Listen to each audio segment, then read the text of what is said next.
Olá, você acompanha agora mais uma entrevista com os candidatos à Prefeitura Municipal de Curitiba. Esta atividade visa promover o debate, levando até você as propostas dos diferentes partidos para a capital paranaense. O objetivo é ajudar os eleitores a escolherem os seus candidatos. Esta é uma iniciativa da TV Profissão, canal 67, pelo satélite Star One C2, e as retransmissões ocorrem também pela ISTV, canal 15 da NET Curitiba, e RMC TV, canal 5 da NET, para a região metropolitana de Curitiba. Nós contamos com a presença da candidata Samara Garratini, do Partido Socialista dos Trabalhadores Unificados. Tudo bem, Samara, como vai? Prazer recebê-la aqui no nosso programa. Tudo bem, eu que agradeço o convite, é sempre muito bom poder participar, apresentar um pouquinho as nossas propostas, ainda mais nesse ano que está bem difícil de você sair, fazer campanha, inclusive foi cancelado os debates de outras emissoras, então estamos com bem pouco espaço para poder apresentar uma alternativa diferente aí para a cidade. Então, agradeço o convite mais uma vez. Muito bem, e antes de apresentar um pouco mais aqui sobre a Samara, a gente tem um recado do TRE para vocês. Então vamos lá.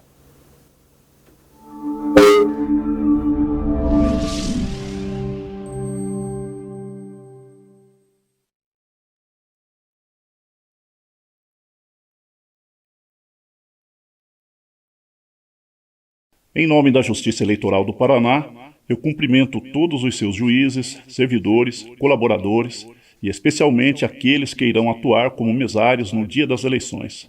Sem esquecer, é claro, dos cerca de 8 milhões de eleitores paranaenses. Afinal, é para os eleitores que a Justiça Eleitoral trabalha. Mesmo em tempo de crise decorrente da pandemia, que atingiu toda a humanidade, como vivemos em um país democrático, temos a responsabilidade de, com todos os cuidados necessários, realizar as eleições. A eleição é um elemento essencial de uma nação democrática, pois é através do voto que a soberania popular, o poder do eleitor, se concretiza, nascendo dali os demais direitos que a nossa Constituição nos garante. Portanto, amigos, para tranquilizar a todos, temos a grande alegria de informar que o Tribunal Superior Eleitoral, juntamente com o Tribunal Regional Eleitoral do Paraná, já estão providenciando, principalmente através de doações realizadas por várias instituições privadas, a fabricação de milhões de máscaras, de álcool em gel, protetor facial, face shield e outros materiais necessários para que, principalmente, os mesários e os colaboradores da Justiça Eleitoral possam, com a maior segurança possível, trabalhar no dia das eleições. Não deixe de participar. Seja um mesário ou um colaborador voluntário da Justiça Eleitoral do Paraná. Você, eleitor, não deixe de votar. Seu voto tem poder. Com fé, cuidado e coragem, sairemos dessa crise mais fortes do que nela entramos. Um grande abraço a todos.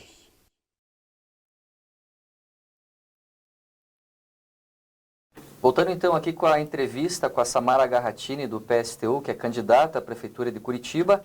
Vou apresentar agora para vocês a candidata. Ela tem 29 anos, possui graduação em Pedagogia pela Universidade Federal do Paraná. Atualmente é professora da Prefeitura de São José dos Pinhais e também professora regente da Prefeitura Municipal de Curitiba, atuando principalmente nos seguintes temas: História da Educação, Práticas Educativas e Ensino e Aprendizagem de Astronomia. Gostaríamos também de agradecer a presença aqui do Mauri Konig, que é meu colega aqui, professor também da Uninter, que também vai participar aqui do nosso programa de entrevistas. Então, bem-vindo ao Mauri também, que está aqui acompanhando a nossa entrevista com a Samara Garratini. Legal, obrigado, Guilherme. Queria agradecer imensamente a Samara, pela disponibilidade de estar aqui. Eu tenho dito que é um ato de coragem, porque sai do ambiente controlado, de um programa eleitoral, para um espaço em que pode ser confrontado com perguntas que talvez não sejam tão convenientes. Então, a gente agradece demais a tua presença aqui, para enriquecer esse debate público.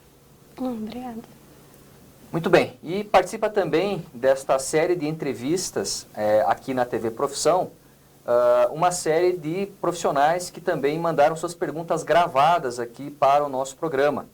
Compõe o time de entrevistadores, então, com as perguntas gravadas, os seguintes profissionais: Roger Pereira, jornalista da Gazeta do Povo. João Guilherme Frei, jornalista do Congresso em Foco. Felipe Oliveira, jornalista e diretor de comunicação da Câmara Municipal de Curitiba. Maureen Luque, jornalista do Plural. Rogério Galindo, também jornalista do Plural.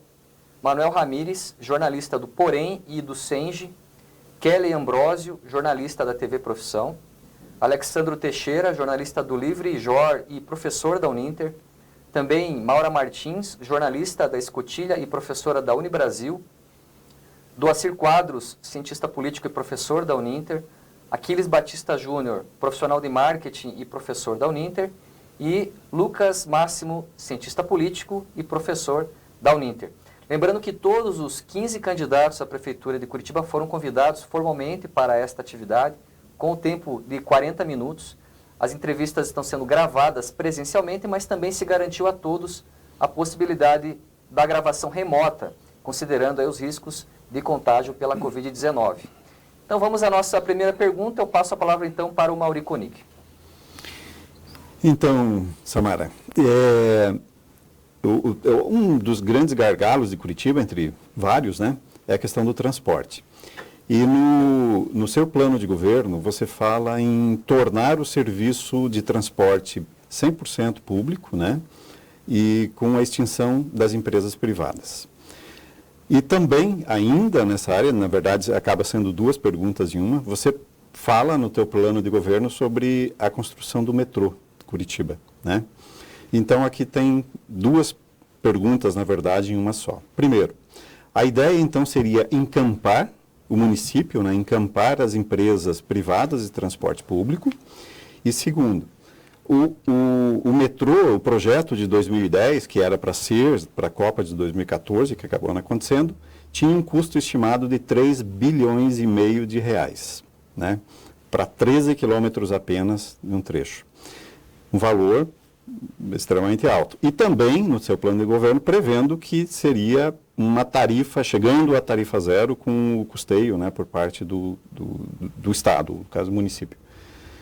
De onde tirar recursos para implantar esse modelo de transporte com esses diferentes modais aí, uma vez que Curitiba tem uma previsão orçamentária para 2021 de 9 bilhões de reais, e considerando que você, eleita prefeita pelo PSTU, muito provavelmente, do atual governo federal, dificilmente encontraria algum respaldo, né, algum apoio. Como implantar esse modelo que seria o ideal, né, para toda a população? Mas aí os recursos de onde viriam? Maravilha. Primeiro a gente tem que se questionar o porquê desse modelo, o porquê que a gente defende isso. Porque a gente vê que o transporte público hoje da cidade, ele já não dá conta, né? Está completamente saturado, as canaletas de ônibus, de fato, não dão conta da demanda, não só dos trabalhadores, mas da população em geral, né? E por que que a gente defende, inclusive, a construção do metrô? Porque hoje a gente vê um sistema de transporte que não leva em consideração e nem está a serviço do trabalhador. Ele serve, na verdade, ao quê?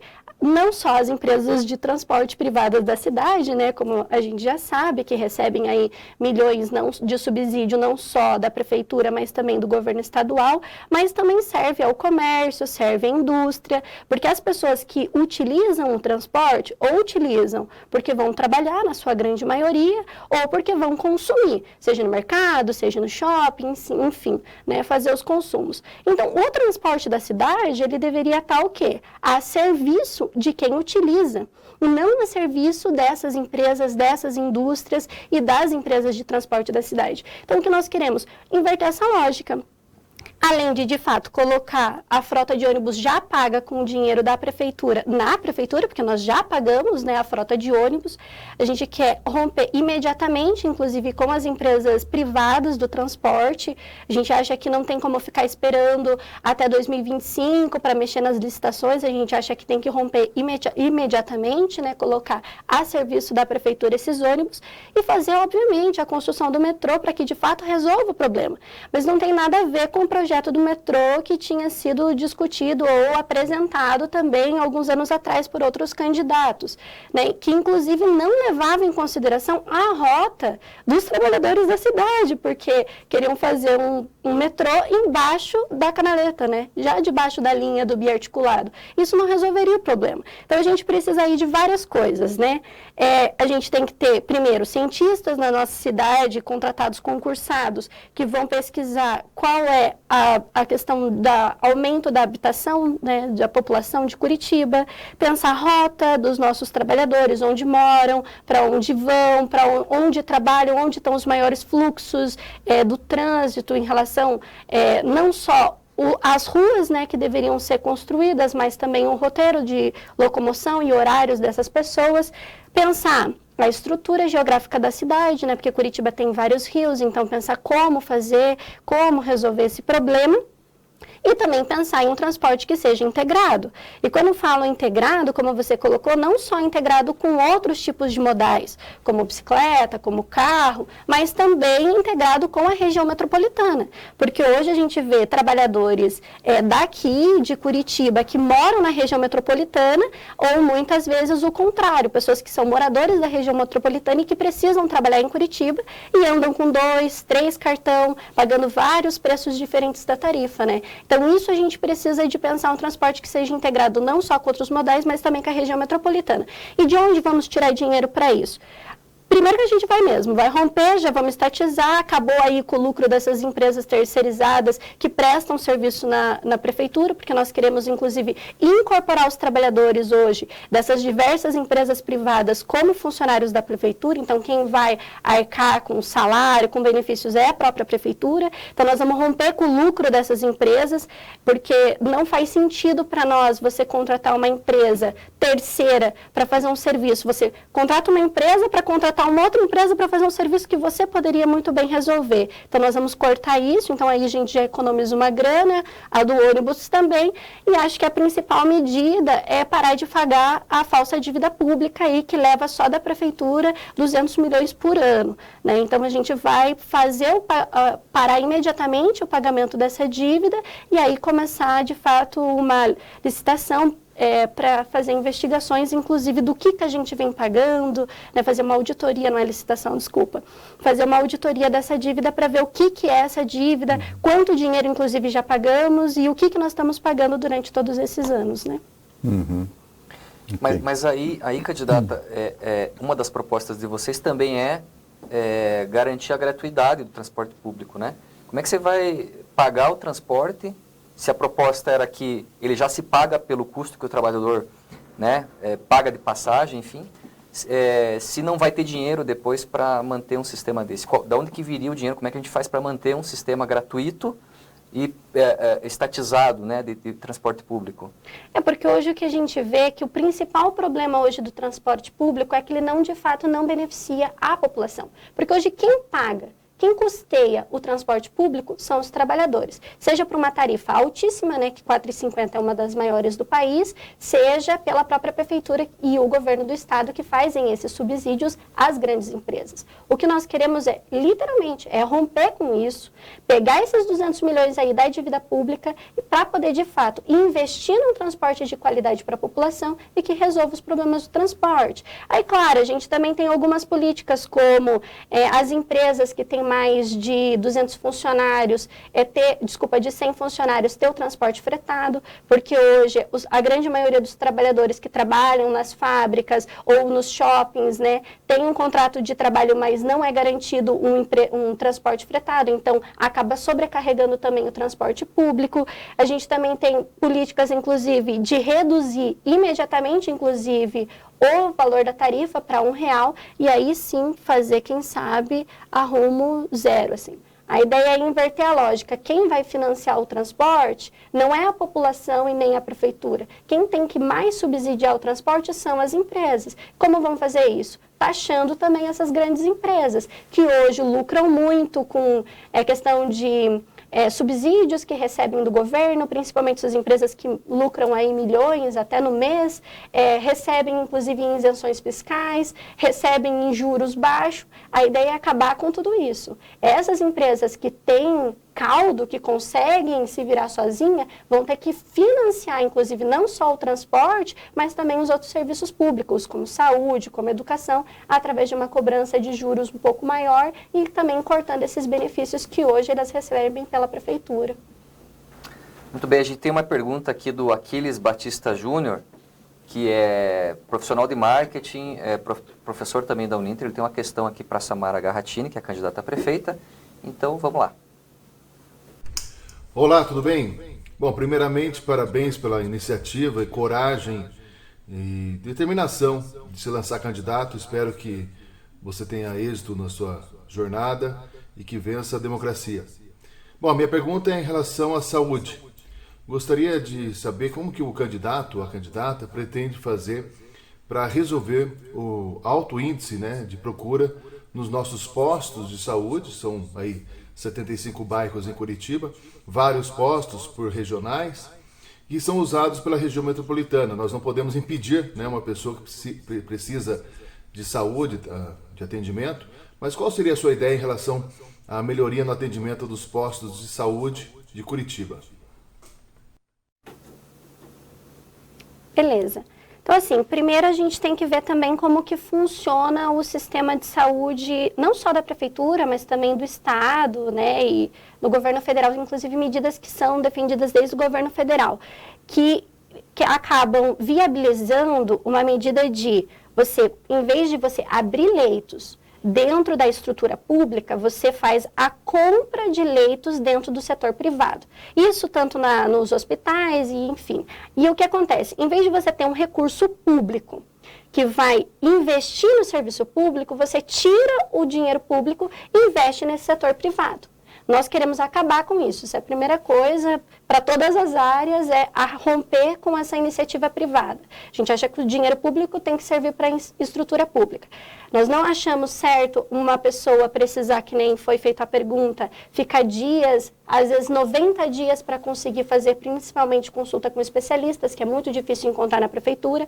E nós, inclusive, defendemos investir recursos num projeto que já é do governo federal de muitos anos atrás, que vem sendo desmontado em todos os estados, que é o Estratégia Saúde da Família, que é um projeto muito interessante, que você tem uma equipe composta por diversos profissionais, médicos, nutricionistas, psicólogos, pessoal da educação física, diversos trabalhadores e que fazem um atendimento fora, na verdade, dos hospitais, fora dos espaços conveniados, fora das instituições, fazendo um trabalho de fato nos bairros, de fazer um atendimento de prevenção, fazer um atendimento de acompanhamento, inclusive. E esse projeto, quando ele estava funcionando, ele poderia resolver até 80% dos casos que chegavam nas estruturas, nas instituições. Porque problemas de falta de tomar medicação, às vezes, controlada, ou questão de alimentação, resolvendo até problemas de violência, essa equipe conseguia resolver antes de chegar no posto. Então, nós achamos que esse tipo de projeto, esse projeto deveria ter maiores investimentos, para a gente, de fato, desafogar um pouco a estrutura de saúde da cidade. Outros, acho que coisas que acho que é importante a gente também falar sobre a questão da saúde, não dá para dizer, vamos sair abrindo hospitais ou vamos sair abrindo UPAs, porque a gente não sabe se o problema é a estrutura, porque, inclusive, nessa gestão, teve algumas, acho que UPAs que foram abertas, postinhos de saúde que foram abertas e ficaram fechadas porque não tem funcionário. Então, a gente acha que necessariamente urgente é fazer contratação, não só de médicos, mas também de todos os profissionais, né, que atuam na área da saúde, e aí fazer, de fato, uma conversa com esses profissionais, se a melhor solução seria fazer a construção de novos espaços ou ampliar o atendimento, né, porque uma das maiores dificuldades é você estar, às vezes, doente, muitos trabalhadores sabem que é muito complicado você sair e ficar levando atestado médico, porque tem problema com demissão, então, às vezes, acaba trabalhando doente e tenta buscar serviços ou atendimento no posto de saúde fora do horário de trabalho, mas o posto não abre fora do horário de trabalho. Então, talvez ampliar esse atendimento para que, de fato, as pessoas possam ter acesso à saúde antes de chegar numa situação de ficar internado, de não conseguir mesmo lidar. Então, a gente quer buscar investir numa saúde que trabalhe com a prevenção e o acompanhamento, né? Não como é hoje, que só apaga o incêndio, né? Que só resolve problemas que já são muito estruturais, assim, por falta de acompanhamento. Eu queria aproveitar essa deixa, então, candidata. Acabou, né, de ser publicado no Diário Oficial da União, com a assinatura do presidente Jair Bolsonaro, o decreto 10.530, que, simplificando em última análise, já propõe um estudo para a privatização das unidades básicas de saúde no país, né? Qual que é a tua leitura desse decreto, caso ele venha a ser colocado em prática realmente?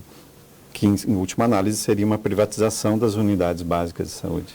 Acho que para esse tipo de coisa, acho que é importante a gente ter a nossa candidatura num período como esse, que é para, inclusive, fazer a denúncia desse tipo de coisa, desse tipo de projeto, que tem um único objetivo, que é você manter o dinheiro do país, né, porque é uma lei federal, né, você tirar dinheiro, recursos do país para investir o quê? Em empresas privadas, no lucro dos grandes empresários, em banqueiros, inclusive internacionais, né. Por isso nós achamos, assim, absurdo esse tipo de coisa, porque de fato, em vez de você ter recursos públicos investindo em resolver, na verdade, a vida da população, em tentar solucionar os problemas que a gente sente todos os dias, a gente tem vários casos, inclusive agora no período da pandemia, de como a falta de investimento público para fazer testagem em massa que não existe, de fazer um acompanhamento de quem está com coronavírus, de ter vacina, de ter cientistas com inclusive estruturas capacitadas para poder estudar e pensar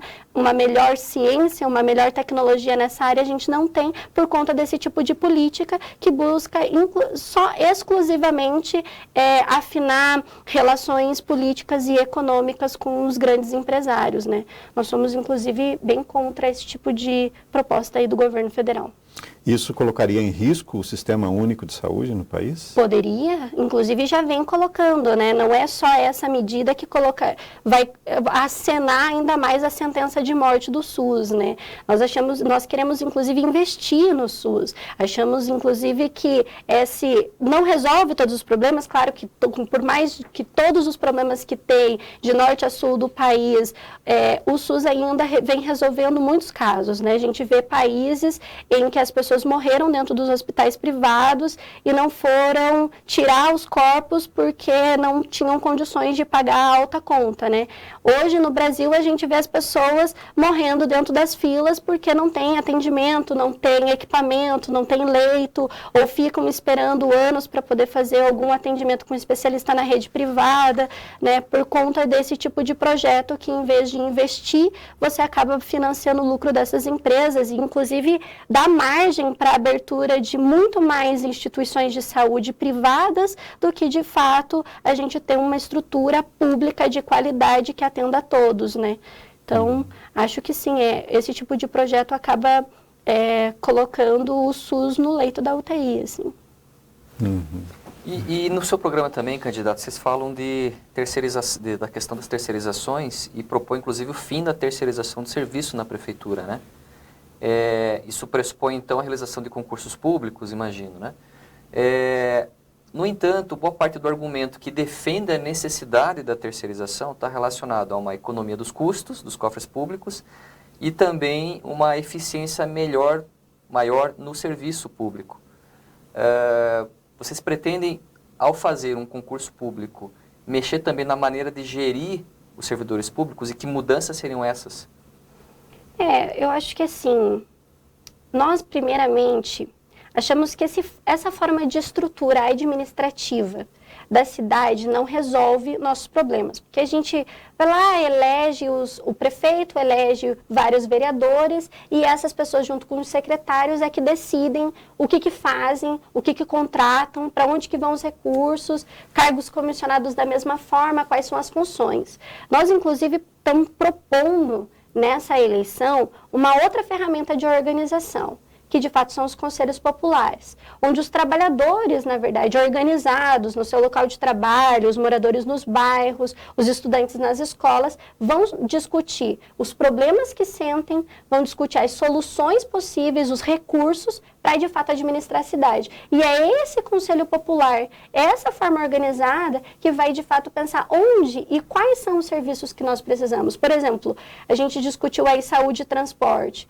A gente tem um déficit muito grande de funcionários, principalmente na saúde, que não dá conta. Então, a gente precisa abrir concurso. Por que a gente tem que contratar uma empresa terceirizada para fazer esse tipo de coisa, se a prefeitura poderia muito bem incorporar, inclusive, o pagamento desses trabalhadores na sua folha, inclusive ter controle, inclusive, sobre a formação dessas pessoas, como que essas pessoas fazem o atendimento, ter uma relação mais próxima, inclusive, com os dados, né, de quem são atendidos, quais são as dificuldades de cada atendimento, se fosse como concursados públicos, se fosse sob o controle da prefeitura. Não estamos dizendo aqui que vamos mandar embora os trabalhadores terceirizados, é bem pelo contrário. Nós queremos incorporar esses trabalhadores todos na prefeitura. A prefeitura vai ser, é como se fosse a prefeitura fosse o patrão, né, no caso, né? Quem seria, na verdade, seriam os conselhos populares, que seria essa nova forma de administração. Mas aí os terceirizados seriam contratados sem concurso? Como é que funcionaria? Como é que funcionaria isso? Com concurso. Acho que aqueles que já são hoje trabalhadores poderiam fazer uma prova e serem incorporados, se precisassem de fazer algum tipo de formação específica, a prefeitura dá conta, né, de bancar, inclusive, essas formações para incorporar esses trabalhadores que já atendem a população, já fazem o conta, já sabem aquilo que tem que fazer, né? Então, poderiam ser, tranquilamente, fazer aí, acho que uma prova para a gente saber o que precisa de melhorar na formação desses trabalhadores que hoje estão nas empresas terceirizadas, e incorporá-los na folha de pagamento da prefeitura. Mas isso impactaria de uma maneira direta a folha de pagamento, né? Do município. Aí não entraria naquele levantamento que você estava fazendo sobre... Não alcançaria o limite da lei de responsabilidade fiscal? Né? Não ultrapassaria? A gente tem um orçamento na prefeitura que aponta ainda uma certa margem para aumento de salário e aumento de custo com o pessoal. Né? Mas ao premierizar boa parte dos trabalhos, garantir certos benefícios salariais e sociais desses funcionários, também aumenta o custo com folha de pagamento. E aí fica a pergunta, né? Como administrar essa conta, como evitar ser responsabilizado por ter ultrapassado os limites da lei de responsabilidade fiscal. Como é que vocês do PSTU lidam com isso? Se essas empresas terceirizadas hoje tivessem as suas contas públicas abertas, a gente poderia, inclusive, saber o que a prefeitura vem pagando para essas empresas privadas, né? Essas empresas terceirizadas que prestam serviço. Como elas não são, e a gente já paga um alto custo, inclusive, para manter essas empresas, eu imagino que os custos sejam bem semelhantes a você manter uma empresa que mantém os funcionários e manter só os funcionários dentro da iniciativa pública. Então, eu não imagino que seja um custo tão alto, né? Nós saberíamos se elas fossem abertas, né? Se a gente tivesse, de fato, mais transparência naquilo que é, de fato, investido, não só da prefeitura, mas dentro dessas empresas, o que é folha de pagamento, o que é lucro dos grandes empresários que mantêm essas estruturas, né? Então, eu imagino isso, que vai ser meio a mesma proporção aí financeira. Ok, tem uma pergunta então agora da Maureen Luque, jornalista do Plural. Ela tem uma questão aqui também para Samara Garratini, então vamos lá. Olá, vamos falar sobre educação. Segundo o levantamento do jornal Plural, em 2020, durante a pandemia, a rede pública de Curitiba recebeu 6 mil novos alunos. Destes, 4 mil na rede municipal. Dos que vieram para a rede municipal, 1.300 são da pré-escola, ou seja, para as creches. Então eu gostaria de saber, na sua gestão, o que pretende ser feito para resolver o problema da falta de vagas nas creches e também qual a sua opinião sobre o retorno presencial das aulas. Primeiro, vou começar, acho que pelo fim ali. Primeiro que nós somos completamente contrários à volta às aulas agora, durante a pandemia. Acho que retorno às aulas com segurança somente pós-pandemia ou com a vacina, então acho que isso é a primeira coisa. Segunda coisa, a gente já tem um déficit aí de vaga nas creches muito grande na prefeitura, principalmente nos bairros mais periféricos, assim. Se não me engano, Bairro Novo, SIC, tem bastante demanda ainda de vaga de creche. Com mais essas crianças que vão vir, a demanda vai ser maior ainda.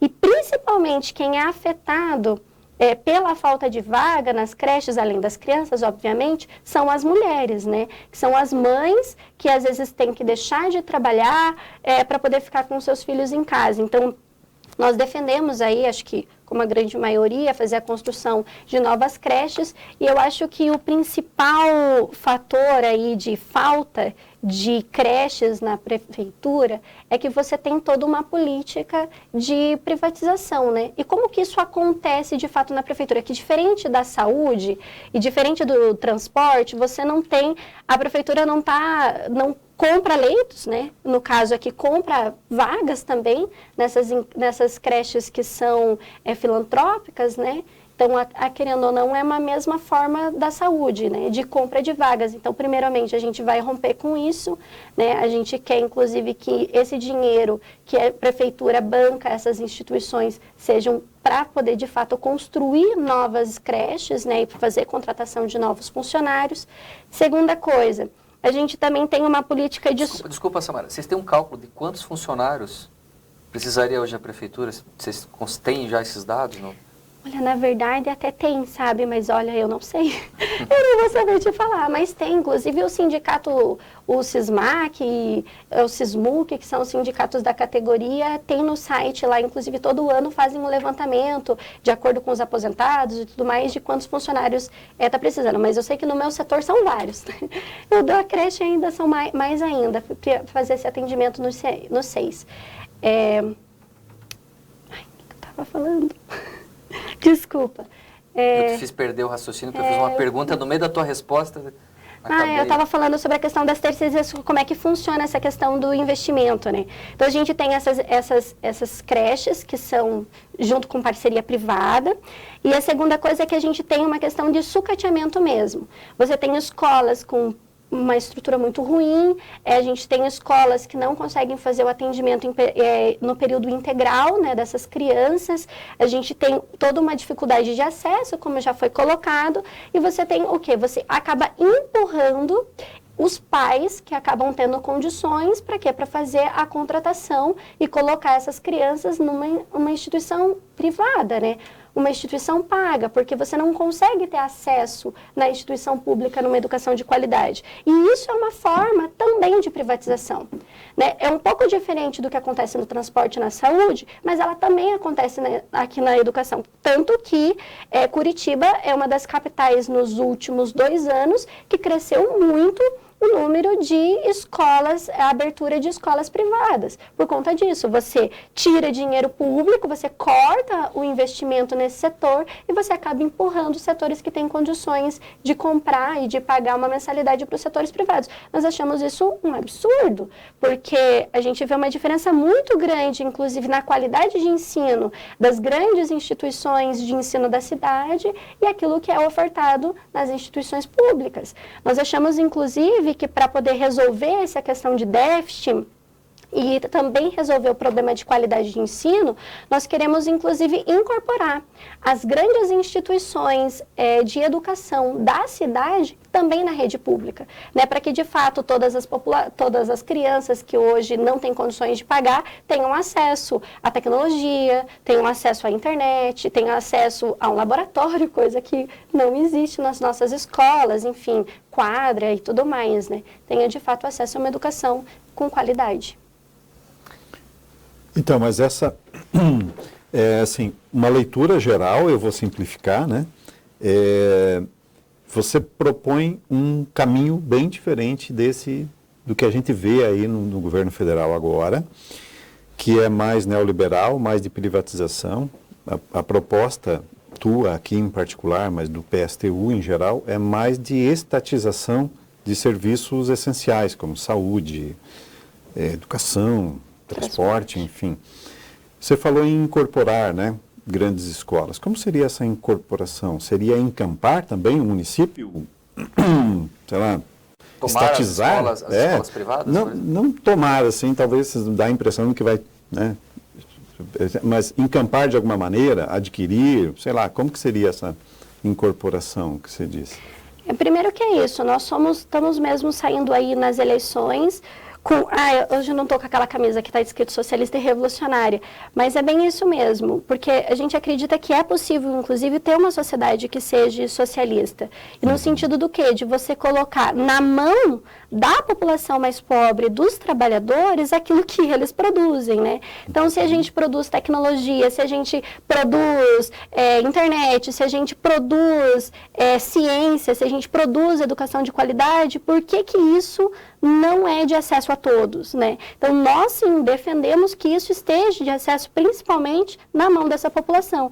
E quando a gente fala em construir uma nova forma de administração, que são os conselhos populares, é de fato isso, é pensar em como a gente vai incorporar essas instituições, a frota do transporte, os hospitais privados, né? De fato, na prefeitura, é através da organização dos conselhos populares, não é a Samara, quando eleita, que vai lá e vai falar, não, a partir de agora eu sou prefeita, a escola vai fazer parte da prefeitura, é o conselho popular. É a população organizada, de fato, que vai ver qual é a melhor ferramenta para poder fazer essa incorporação desses setores na prefeitura. Isso não criaria um superestado? Claro, tem a participação, né, dos conselhos locais, né, populares, mas isso não criaria, assim, não poderíamos chegar a um momento de um superestado que teria um superpoder com poucas margens para a iniciativa privada? Eu acho que a iniciativa privada, ela vai continuar existindo, né? A questão é, essa iniciativa privada, ela vai ficar no campo da iniciativa privada. A ideia é romper essa questão de você ter um fluxo, essa parceria entre aquilo que é público e aquilo que é privado.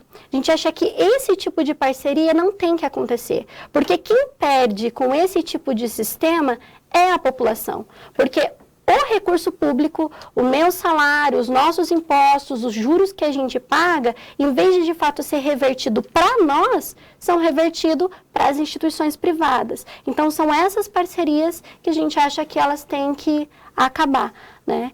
E eu acho que, assim, vai funcionar de uma forma, esse governo, essa nova forma de administração, vai funcionar no sentido de que hoje você tem um sistema econômico e político que não coloca a opinião dos trabalhadores na frente, não coloca a necessidade da população na frente, coloca literalmente só os interesses políticos e econômicos dos grandes empresários. Então, essa nova forma de administração é para resolver de fato o problema de quem sofre hoje com falta de assistência, que sofre com falta de transporte, que sofre com falta de médico, falta de medicação de qualidade dentro dos nossos postos de saúde. É para resolver o problema da população trabalhadora, da população pobre, que esse sistema, infelizmente, não resolve, não busca solucionar esses problemas. Samara, uma última perguntinha aqui, a gente tem mais 2 minutinhos antes de encerrar a nossa entrevista aqui por causa do tempo.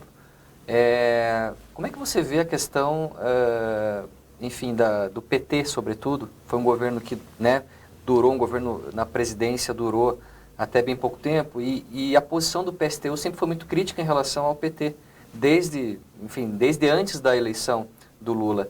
E hoje nós temos um governo completamente de direita, né? Existem relações hoje diferentes daquelas que vocês tinham com o PT naquele período para agora? Como é que vocês veem essa relação entre os partidos de esquerda? Maravilha, porque Muitas pessoas perguntam, você defende o socialismo, vai ser igual ao PT? Não, a gente não tem absolutamente nada a ver com o PT, nada a ver, inclusive, com as propostas que o PT defendeu. Inclusive, foi no governo do PT em que os trabalhadores foram muito atacados, porque mexeu no PIS, mexeu no seguro-desemprego, mexeu na aposentadoria, e essas medidas que foram aprovadas, inclusive, pelo governo do PT, atacaram especificamente o setor mais pobre. Inclusive o Lula teve uma vez em uma passeata e falou no carro de som que os lucros dos grandes empresários estavam indo muito bem no governo dele, porque fez de fato um governo que administrou o país para o lucro dos grandes empresários e para os banqueiros externos do país, e não de fato para a população que precisava de um governo que de fato apoiasse, desse condições, ajudasse os trabalhadores, solucionasse o problema de desemprego no país. Então, a gente acha que esse modelo que muitos candidatos, inclusive, vêm apresentando, que é um socialismo com uma nova roupagem, que é de você governar tanto para o lucro dos grandes empresariados quanto para os trabalhadores, não funciona.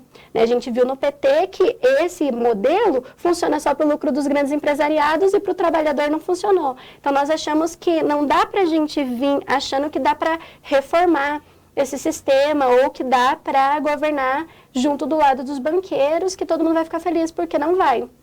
Nós achamos que a política, e quando a gente se coloca, inclusive, como candidato, a gente tem um lado, né? E não é um lado deles. A gente não quer governar para todo mundo, né? O PSTU sai nas eleições com uma candidatura bem específica, que é para governar para quem trabalha, que é para governar quem precisa, inclusive, sobreviver do seu salário, das pessoas pobres que hoje não têm acesso. A gente não vai governar, nem vai fazer aliança com nenhum grande empresário e com nenhum banqueiro do país, assim. E com algum partido? Existe essa possibilidade? Com partidos depende, né? Se eles quiserem de fato romper com o lucro dos grandes empresários e com a propriedade privada, a gente está aberto para negociar. Agora, se for para fazer parcerias com outros partidos que não têm interesse de fazer essa ruptura, aí vamos continuar sozinhos como estamos agora, né? Muito bem, quero agradecer então a presença da Samara Garratini, que é candidata à Prefeitura de Curitiba pelo PSTU, e também a você que acompanhou aqui essa entrevista. Lembrando que para esta iniciativa a TV Profissão convidou todos os candidatos, né, garantindo aí o tempo de 40 minutos para todos. Enfim, foi entrado em contato com as assessorias por meio de seus canais oficiais. A gente fica por aqui e acompanhe as próximas entrevistas. Até mais.